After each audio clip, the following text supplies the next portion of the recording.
Today we're diving into the idea of filial piety, or hyo as it's known in Korean. And look, this isn't just about respecting your elders. We're going to unpack a pretty radical idea, how this ancient concept might actually hold a blueprint for a healthier, more balanced society for all of us.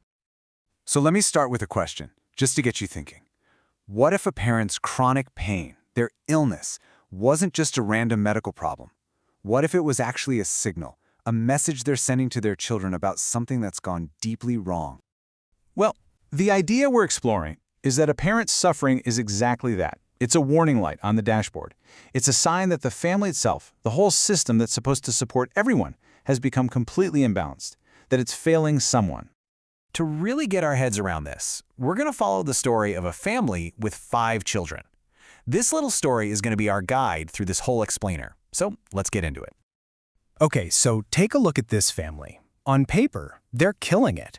You've got the first child, a respected scholar doing important work for the nation. The second kid, a super successful, wealthy business person.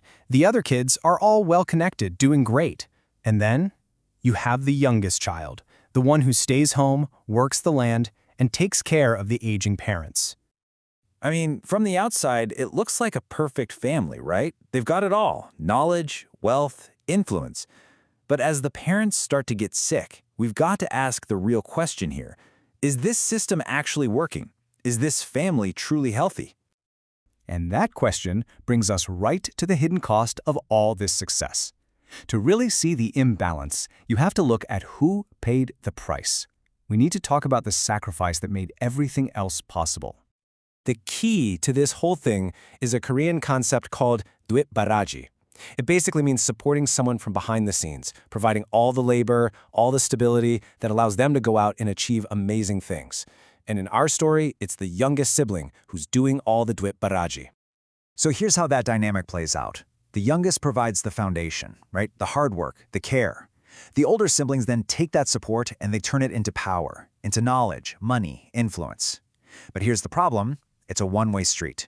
And that one-way flow creates a system that is dangerously, fundamentally out of whack. All right, so let's connect this back to where we started, the parent's illness. This is where that systemic imbalance finally shows up as a physical symptom. You see, the parent's pain isn't really their own private struggle. It's the family's problem made physical. It's a distress call, a kind of SOS, being set out on behalf of the whole broken unit. There's a Korean proverb that just nails this idea. If you bite any one of your 5 fingers, they all hurt. A parent's heart aches the most for the child who's struggling, the one who got left behind. Their worry isn't for the successful kids, it's for the one who gave up everything. So this is the heart of it. The parent gets sick because they are just consumed with worry for that one child, the one whose baraji made everyone else's success possible, but who now has no path forward for themselves. This system has failed its very own foundation. Okay, so if the whole system is broken, how in the world do you fix it? Well, the answer starts with completely redefining what we think of as a good life, moving away from just simple pleasure and towards something way, way deeper. On the one hand, you have the common idea of joy, or nak in Korean. You know, spending money, going on vacation, entertainment. It's all about consumption.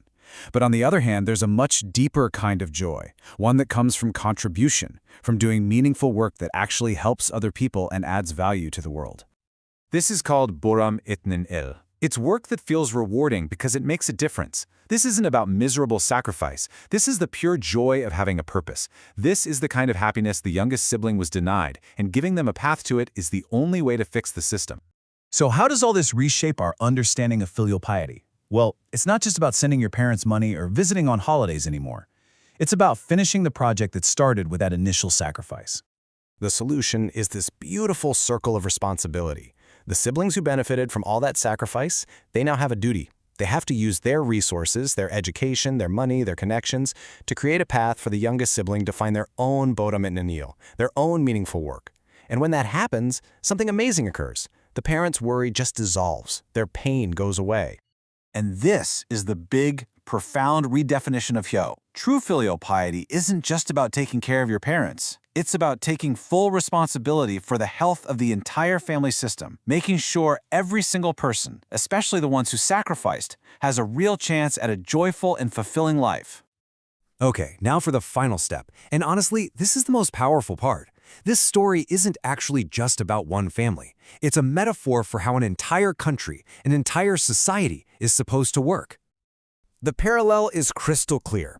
The successful older siblings, they represent a society's elite, the academics, the CEOs, the political leaders. The sacrificing younger sibling, that represents the working people, the laborers whose sweat and toil built the very foundation for all that success. And the parents' worry, what's that? It's the quiet, constant suffering of the people.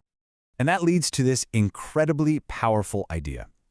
A nation can have a president, it can have powerful corporations and brilliant thinkers, but if the people who form its foundation are in pain, that country is fundamentally broken.